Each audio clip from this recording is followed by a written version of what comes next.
I love to travel, but I'm also a serious homebody. This is one dish that makes you feel like you're on the coast of the Mediterranean and you don't even have to leave the kitchen.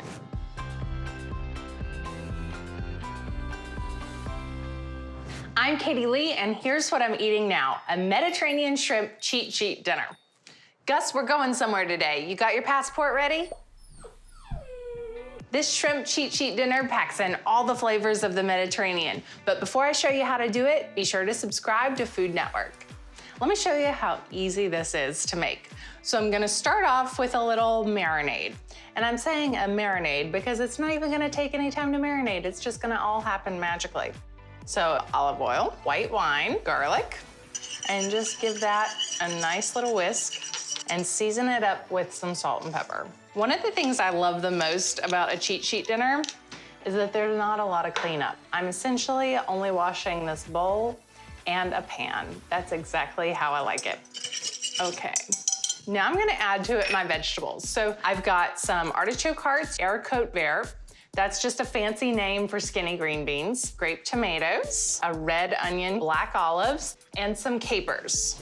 Give it a good toss. So I was inspired to make this dish by some of my travels to the Mediterranean. It's been a long time since I've been there, and I'd like to go back.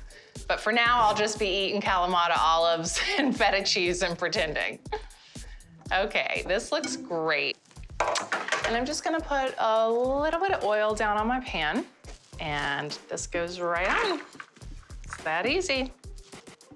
And then spread it out. It's important that it's not overcrowded because then it will just start to steam. Now they're gonna go into a hot oven, 450 degrees for about 10 to 12 minutes. In the meantime, I'm gonna get started on my shrimp. Same bowl that I used for the veggies. So I've got lemon juice, lemon zest, some garlic, crushed red chili flakes, and dried oregano.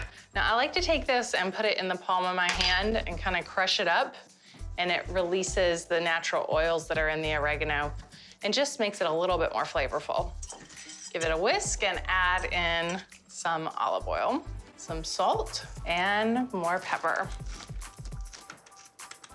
And while the veggies continue to cook, the shrimp is gonna marinate. It's important not to let the shrimp sit too long in the lemon juice because it will actually start to cook the shrimp like a ceviche.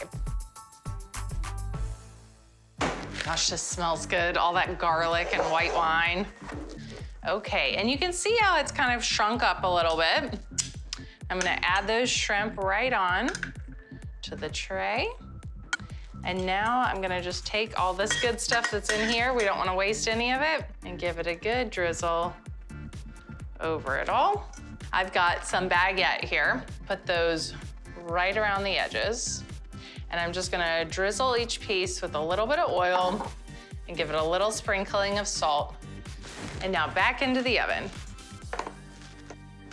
And while those are cooking, I'm just gonna take a stroll down memory lane of some of my favorite vacations. Oh, poolside in Miami and on the ferry to Martha's Vineyard. Look how little you were then, Gus. You were just a baby.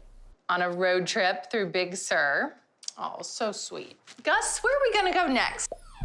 We need a vacation. Oh, goodness. I'm so glad it's time to eat. I'm just gonna top it with feta cheese. Oh, look at that. It's gonna give it a nice creamy, salty bite. Give it a final little drizzle. With this bread.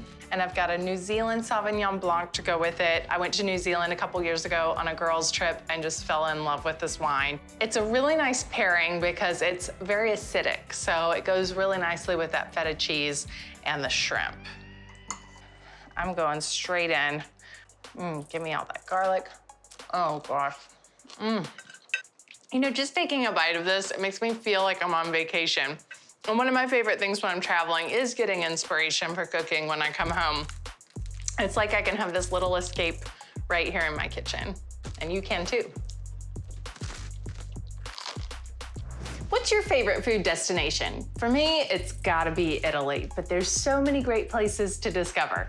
Tell me in the comments below, but be sure to subscribe to Food Network first.